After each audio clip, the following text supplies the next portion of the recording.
आने वाली 22 तारीख को क्लास 12th की पॉलिटिकल साइंस का एग्जाम है, तो काफी लोग उसके मोस्ट इंपोर्टेंट क्वेश्चन ढूंढ रहे होंगे, अलग अलग PYQs लगा रहे होंगे। तो उसके लिए मैं आपके लिए एक वीडियो लेके आया हूँ जिसमें ये मात्र 20 क्वेश्चन है। ये 20 क्वेश्चन लगा लेते तो इसके बाहर से कुछ नहीं आएगा। आपको बस इस 20 क्वेश्चन की तैयारी करनी है। और दोस्तों, क्या हालचाल? मेरा नाम है निखिल सिंघल और आप देख रहे हैं सबकी क्लासेस SB क्लासेस। तो मैं आज आपके लिए ना 20 मोस्ट इंपोर्टेंट क्वेश्चन लाया हूं बुक 1 से, जिसकी प्रोबेबिलिटी बहुत ज्यादा है जो आपके क्वेश्चन पेपर में आएंगे। तो इसलिए आपका जो ये बोर्ड का एग्जाम है उसके लिए आपको बस करना कुछ नहीं है, ये 20 क्वेश्चन लगा लो, इससे बाहर कुछ नहीं आ सकता। तो ये हम अपनी वीडियो शुरू करते हैं, ज्यादा टाइम वेस्ट नहीं करते, वैसे भी अभी आपके पास टाइम की कमी है, ठीक है। तो सबसे पहला क्वेश्चन जो इसके अंदर आता है ना, वो कौन सा आता है? Analyse the cause and consequences disintegration of the Soviet union. तो सोवियत यूनियन का कारण, मतलब यहाँ पे हिंदी में भी देखो मैंने दोनों लैंग्वेज में लिख रखा है, सोवियत संघ के विघटन कारण। अच्छा, काफी लोग सोच रहे होंगे इसके आंसर कहां मिलेंगे। तो टेलीग्राम का हमारा जो चैनल है आप उसको ज्वाइन करो, उसमें 250 से प्लस मतलब स्टूडेंट्स हो चुके हैं, तो आप उस चैनल को ज्वाइन कर सकते हो। वहां पे इसके क्वेश्चन भी मिल जाएंगे और आपको आंसर भी मिल जाएंगे, और जो भी लेटेस्ट मतलब और भी जो क्वेश्चन होंगे ना, अगर बाई चांस मैं मान लो कल वीडियो नहीं डाल पाता हूं तो उसमें मैं आपको सारे वो क्वेश्चन प्रोवाइड करवा दूंगा। तो इसलिए आपको वो ज्वाइन करना बहुत जरूरी है, ठीक है। तो सबसे पहले हम शुरू करते हैं। पहला क्वेश्चन आता है, analyse the cause and consequences of the disintegration of the Soviet union. Soviet union के विघटन के कारण क्या थे और उसके परिणाम क्या थे, ये क्वेश्चन आता है। तो देखो ये बहुत इंपॉर्टेंट क्वेश्चन है पेपर में, इसके आने की प्रोबेबिलिटी बहुत ज्यादा है। तो यहाँ पे देख, इसका पहला पॉइंट क्या बन सकता है? इसका पहला पॉइंट ये बन सकता है, आप तरह तरह के इसके काफी पॉइंट बना सकते हो कि गोर्बाचेव की पॉलिसी होगी, और क्या बोलते हैं आप बोल सकते हो कि विघटन के कारण से आप ये देखने को मिला कि वर्ल्ड यूनिपोलर हो गया, WTO का आ गया, IMF fund, international monetary fund जिसको अंतरराष्ट्रीय मुद्रा कोष बोलते हैं, वो आ गया, और शॉक थेरेपी का सामना करना पड़ा जो क्या बोलते हैं पोस्ट सोवियत यूनियन के सदस्य थे। पोस्ट सोवियत यूनियन के सदस्यों क्या बोले, प्रवर्ती सोवियत संघ के जो सदस्य थे उनको सामना करना पड़ा। तो ये आपका पहला क्वेश्चन था। तो अब बढ़ते हैं आपके अगले क्वेश्चन पे बढ़ते हैं। तो देखो पहले क्वेश्चन में क्या आ सकता है? Analyse the cause and consequences, मतलब पूछ सकता है आपसे सोवियत संघ के कारण, वो विघटन के कारण क्या थे, उसके क्या परिणाम रहे।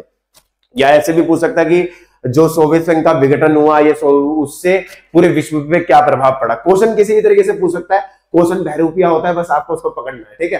तो यही चीज है। आगे बढ़ते हैं। अगला क्वेश्चन है, assess the role of the European Union as a super national organization in a global politics. मतलब इस क्वेश्चन के अंदर ये बोल रहा है कि जो यूरोपियन यूनियन है ना, उसके बारे में बताइए कि जो यूरोपियन यूनियन है वो एक सुपर नेशनल, मतलब यहाँ पे क्या बोलते हैं, अधिराष्ट्रीय संगठन के रूप में उभर रहा है एक ग्लोबल पॉलिटिक्स में। तो उसका क्या प्रभाव है, कैसे भी करके आ सकता है। या तो आपसे पॉलिटिकल इंपैक्ट पूछ सकता है, इकोनॉमिकल पूछ सकता है। तो क्वेश्चन कैसा भी आएगा, 6 नंबर के 6 पॉइंट याद रख लोगे। तो अगर 3 नंबर का पॉलिटिकल के पॉइंट पूछेंगे, पॉलिटिकल इंपैक्ट पूछ लेंगे, तो वो आप 3 पॉइंट लिख सकते हो, ठीक है। तो दूसरा क्वेश्चन हमारा क्या हो गया, यूरोपियन यूनियन से हमारा दूसरा क्वेश्चन हो गया। तो अब बढ़ते हैं अगले क्वेश्चन पे। अगला क्वेश्चन हमारा आता है, explain the India Pakistan conflict over Kashmir with reference to recent developments. तो आज के टाइम में आपको क्या देखने को मिलता है, हमारा देश जो ग्रो कर रहा है, डेवलप हो रहा है, ये डेवलपिंग कंट्रियां बन रही है सारी, उसकी वजह से आपको देखने को मिला एक मुद्दा चल रहा है कश्मीर। भारत और भारत पाकिस्तान के बीच में कौन से मुद्दे से लेकर रिलेटेड लड़ाई चलती रहती है?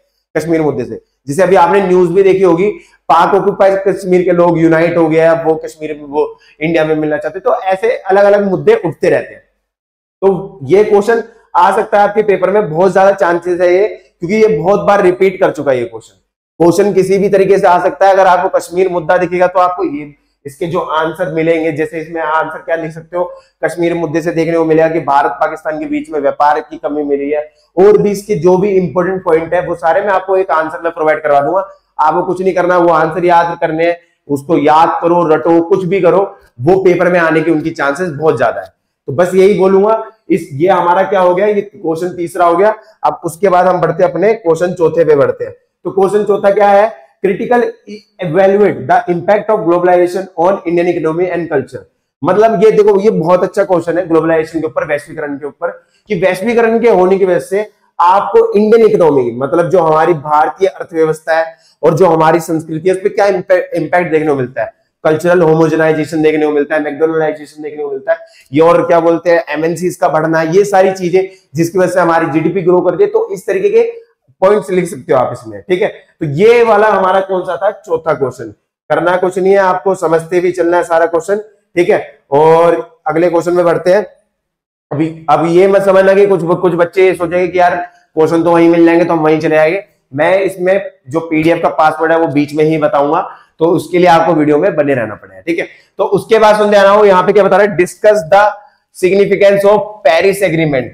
पेरिस एग्रीमेंट, क्योटो प्रोटोकॉल, ठीक है, क्योटो, थोड़ा स्लो चल रहा है, क्योटो प्रोटोकॉल, ठीक है, क्योटो प्रोटोकॉल हो गया, ठीक है। तो ये जो जितने भी है, और रियो सबमिट हो गया, ठीक है, उसको क्या बोलता है, रियो सबमिट जी, ये इनके आने की संभावना ना बहुत ज्यादा है।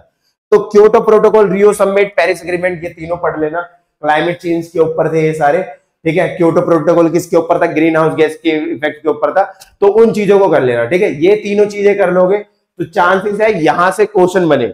आपके एमसीक्यूज में भी बन सकता है इसका क्वेश्चन, और आपके 6 नंबर के क्वेश्चन में भी बन सकता है, 2 नंबर 3 नंबर के क्वेश्चन में भी बन सकता है। इसलिए इस टॉपिक को जरूर कर लेना। बढ़ते हैं अगले पॉइंट पे। अगला पॉइंट हमारा क्या है, अगला पॉइंट क्या है, हाँ इसको पहले हटा देता हूं, ठीक है। तो क्या है, what is mean by human security, मतलब मानव सुरक्षा से आप क्या समझते हैं, और इसके बारे में आपको बताना है कि जो explain it's relevance in 21st century, मतलब जो आप 21वीं शताब्दी में देख रहे हो इसका क्या महत्व है, वो चीज पूछ रहा है, ठीक है। तो वही बता इस क्वेश्चन के अंदर बताना है। तो ह्यूमन सिक्योरिटी होता क्या है, मानव सुरक्षा एक्चुअल में होता क्या है। मानव सुरक्षा मतलब होता है कि जैसे मानव सुरक्षा में कई तरह की समस्या आ सकती है, बीमारी, भुखमरी, ठीक है, और क्या बोलते हैं कोई प्राकृतिक आपदा जिसकी वजह से लोगों को जाना पड़ जाता है, ठीक है। तो ये सारे जो पॉइंट है आपको ध्यान रखने हैं, और ये क्वेश्चन को अच्छे से करके आना है। इसकी भी आने की प्रोबेबिलिटी बहुत ज्यादा है, बहुत बार रिपीट कर चुका है ये क्वेश्चन, तो पेपर में आपके आने की संभावना इसकी ज्यादा है। अगले क्वेश्चन पे बढ़ते हैं, 7वें क्वेश्चन पे। तो ये अब आएगा हमारा 7वां क्वेश्चन। तो 7वां क्वेश्चन क्या है, discuss the factor leading to the disintegration of the Soviet Union and its impact on global politics. देख रहे हो क्वेश्चन रिपीट कर रहा है, कब मिलता जुलता ही है उसके जैसे ही, बट थोड़ा सा डिफरेंस है। यहाँ पे क्या बोल रखा है, कौन कौन से फैक्टर थे, वैसे सिमिलर ये क्वेश्चन हो, ये वाला क्वेश्चन में उस वाले क्वेश्चन में अगर सिमिलर पॉइंट लिखोगे नंबर मिल जाएंगे। तो यहाँ पे क्या बोल रहा है, ग्लोबल पॉलिटिक्स में बोल रहा है। अब ग्लोबल पॉलिटिक्स की जगह यहाँ पे इंडिया के नाम रख लो कि इंडिया पे क्या इंपैक्ट पड़ा जब सोवियत संघ का विघटन हुआ। तो इंडिया क्या बोलते हैं, एक तो प्रॉब्लम में फंसा हुआ था कि उसको या दोनों तरफ का सपोर्ट देना पड़ता था, उसको चुप चुप के किसका सपोर्ट दे रहा, तो आपको सभी को पता है सोवियत यूनियन का सपोर्ट दे रहा था। तो इस चीज की वजह से क्या बोलते हैं, किस पे इंपैक्ट आपको देखने को मिला, पूरे वर्ल्ड पे वो प्रॉब्लम देखने को मिली।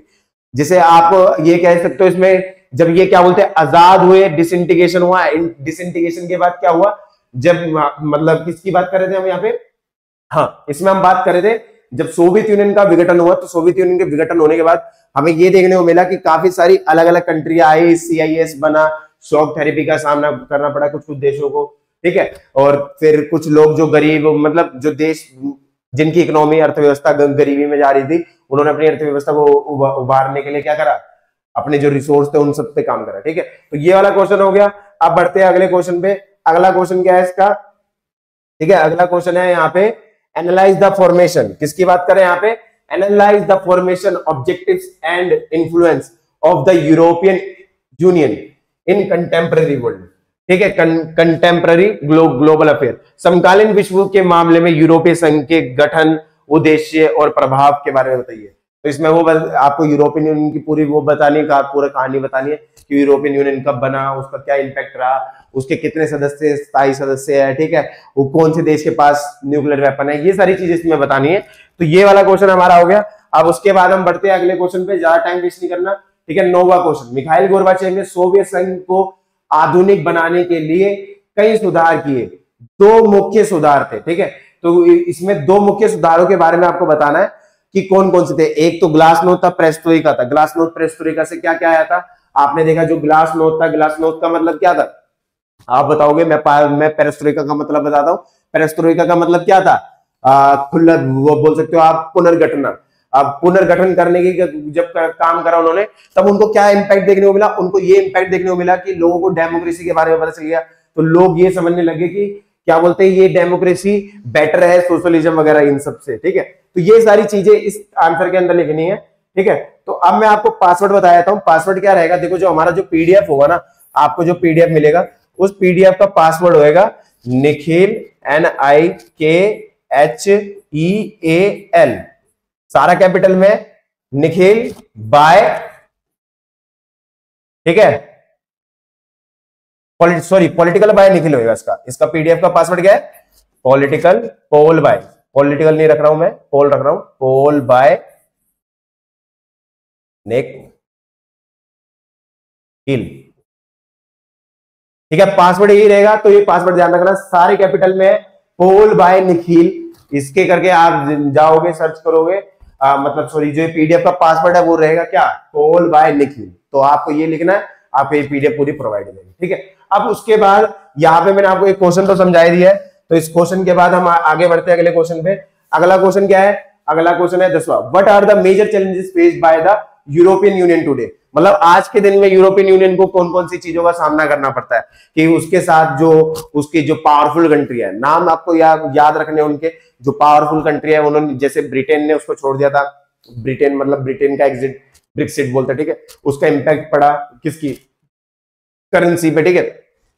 ऐसे ही करके इसके 6 पॉइंट है, सारे घबराने की कोई जरूरत नहीं है, सारे क्वेश्चनों का आंसर आपको प्रोवाइड हो जाएगा। आपको बस इन क्वेश्चनों को याद करना है, पेपर में यहीं से आएगा। अगर कुछ भी कैसे भी क्वेश्चन आए 2 नंबर 3 नंबर का, अगर पॉलिटिकल के बारे में पूछेगा तो पॉलिटिकल के पॉइंट लिख देना, इकोनॉमिक के बारे में पूछेगा तो इकोनॉमिक के पॉइंट लिख देना। पॉलिटिकल के बारे में पूछेगा तो क्या पॉइंट लिख सकते हो आप यहाँ पे, पॉलिटिकल के बारे में पॉइंट पूछेगा तो आप बोल देना यहाँ पे कि जो यूएन है, सॉरी यूएन बोल रहा हूँ, यूरोपियन यूनियन, जो यूरोपियन यूनियन है उसको किस किस चीज का सामना करना पड़ता है, उसको सबसे पहली चीज किस चीज का सामना करना पड़ता है, उसके पास सबसे पहली एडवांटेज जो है वो ये है कि उसका जो एक देश है वो स्थायी सदस्य है, फ्रांस।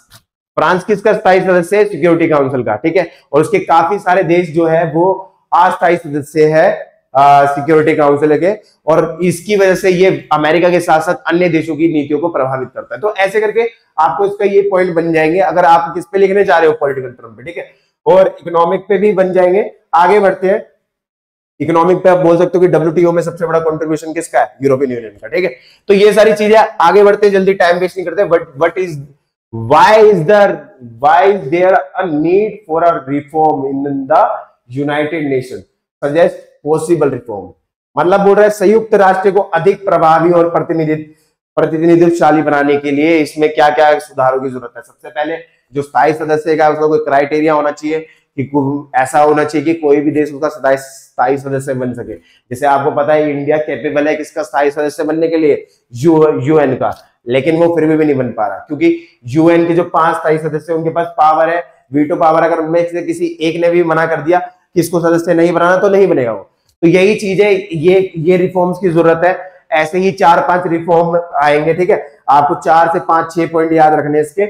उसके बाद बढ़ते हैं अगले क्वेश्चन पे। अगला क्वेश्चन है 12वां, differentiate between tradition and non tradition threat. मतलब पारंपरिक सुरक्षा और गैर पारंपरिक सुरक्षा से, मतलब इसके बारे में बताइए, इनके बारे में। तो इसमें आपको करना कुछ नहीं है, इसमें एक बॉक्स बनाना है, उस बॉक्स में बताना है ट्रेडिशन सिक्योरिटी और नॉन ट्रेडिशन सिक्योरिटी।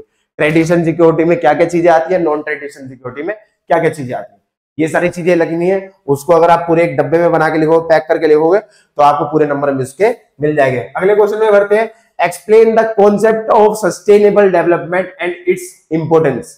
ठीक है, तो यहाँ पे क्या बोल रहा है कि सस्टेनेबल, सतत विकास, और किसके बारे में बात कर रहा है, इसके सतत विकास के बारे में आपको बताना है और इसकी इंपोर्टेंस बताना है। सतत विकास का मतलब क्या होता है कि हम रिसोर्स का इतना भी ज्यादा यूज ना कर ले कि रिसोर्स खत्म ही हो जाए। जैसे आपको पता है वाटर पृथ्वी पे बहुत ज्यादा है, लेकिन अगर इसका ओवर यूज करेंगे तो वो भी क्या हो जाएगा, खत्म हो जाएगा। तो ऐसे ही इसी के इसके बारे में इसके बारे में हमें क्या करना है, एक्सप्लेन करना है। तो 13वां क्वेश्चन ये हो गया। आप बढ़ते हैं 14वें क्वेश्चन पे। तो 14वां क्वेश्चन है, explain the positive and negative impact of globalization. Positive impact क्या बोल सकते हो आप इसके, पॉजिटिव इंपैक्ट ये बोल सकते हो कि क्या बोलते हैं, देशों के बीच में आपस में कनेक्टिविटी बढ़ रही है, जिससे क्या देखने को मिलता है, जो अन्य देश है उन अन्य देशों की अर्थव्यवस्था सुधर रही है। और इसका नेगेटिव इंपैक्ट बोल सकते हो, कल्चरल होमोजाइजेशन हो रहा है, जिसकी वजह से आपको ये देखने को मिलता है कि पूरा विश्व है, जो मतलब हमारे पूरे विश्व में कौन सा कल्चर सारा फॉलो करा जा रहा है, वेस्टर्न कल्चर फॉलो। ठीक है, तो सिंपल सी चीज थी, इसमें ज्यादा इतना हैवी क्वेश्चन नहीं है। ठीक है, बहुत इजी क्वेश्चन है। अगर पेपर में आता है तो आपको उसके 5 से 6 पॉइंट याद होने चाहिए, आप आराम से लिख दोगे, नंबर मिल जाएंगे। ठीक है, आगे बढ़ते हैं अगले क्वेश्चन पे। 15वां question, how does globalisation impact developing country. मतलब वैश्वीकरण ने डेवलपिंग कंट्री पे कैसे इंपैक्ट पड़ा है। ये तो बहुत सिंपल क्वेश्चन है कि वेस्टर्न कंट्री जो है, वेस्टर्न कंट्री की कई तो सारा इन्फ्लुएंस पड़ रहा है। ग्लोबलाइजेशन का मतलब क्या है, आपने पढ़ा होगा शायद चैप्टर 2 में आपको बता रखा है कि मतलब डेवलप का मतलब क्या होता था, वेस्टर्न कंट्री जैसा बनना। ठीक है, तो वही चीज है, इसमें वही चीज बतानी है। ऐसे 6 पॉइंट आएंगे और ये क्वेश्चन भी हो जाएगा। अगले क्वेश्चन पे आता है discuss the rise of China.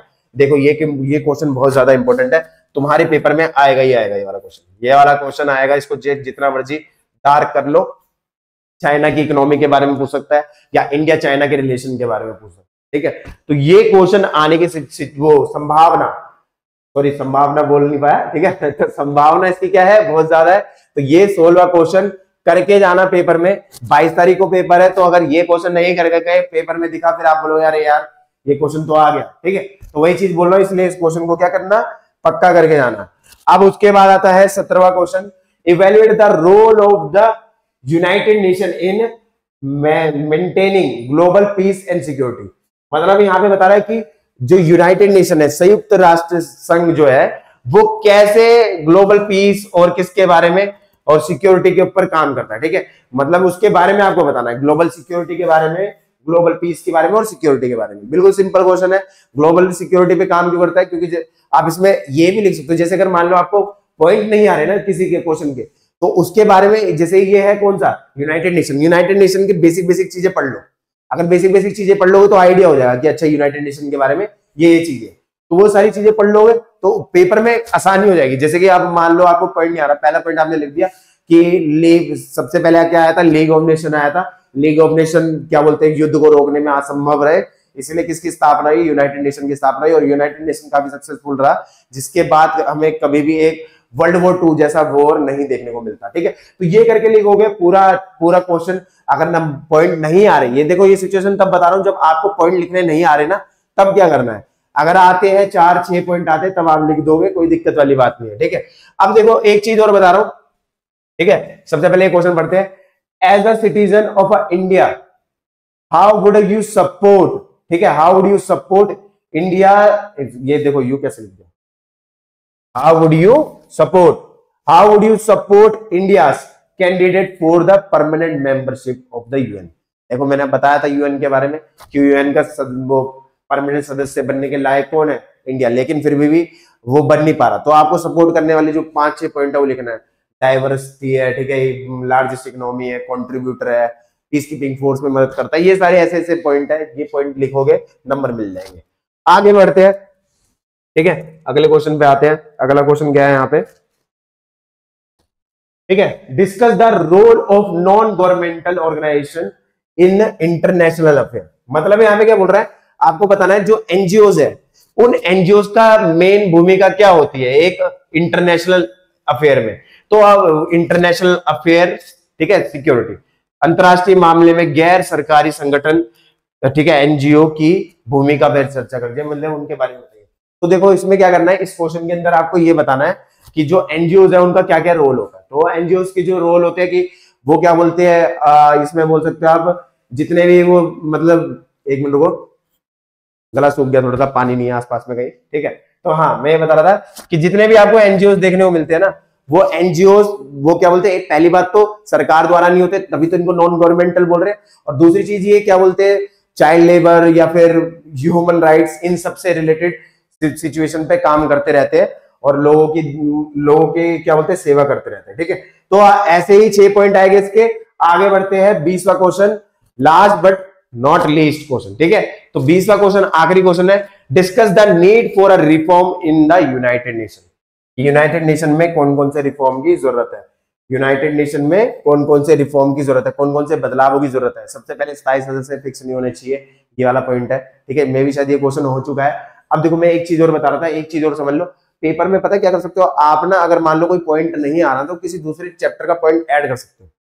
जैसे इसमें क्या लिखा, discuss the need for reform in the United nation, मतलब यूनाइटेड नेशन में क्या बोलते हैं, किसके क्या बोलते हैं, उसमें किस किस सुधारों की जरूरत है। तो जैसे आप बोल सकते हो कि संयुक्त राष्ट्र संघ में, जब क्या बोलते हैं किसके बीच में, संयुक्त राष्ट्र संघ में सबसे पहले बड़े सुधारों की ये जरूरत है कि आप आज के टाइम में भी देखते हो, पता है पॉलिटिक्स एक ऐसा सब्जेक्ट है जिसमें जितना मर्जी लिख सकते हो, कोई दिक्कत वाली बात नहीं है।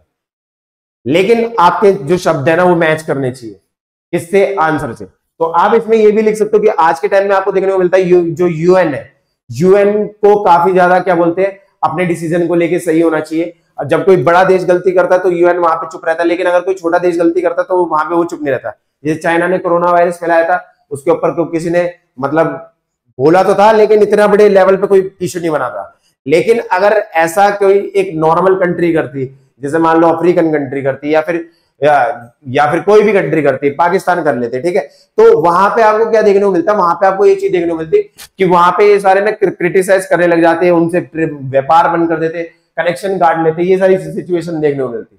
लेकिन चाइना के साथ ऐसा नहीं हुआ। चाइना के साथ थोड़े टाइम उन्होंने थोड़ी बहुत बातचीत हुई, थोड़ी बहुत अनबन बनी, फिर उसके बाद दोबारा से चाइना के साथ काम करने लग गए।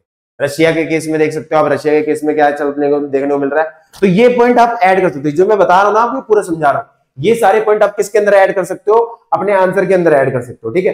तो आपको अगर जनरल पॉलिटिक्स की भी नॉलेज है तो आप आराम से क्वेश्चन कर सकते हो ये सारे 20 में, ठीक है।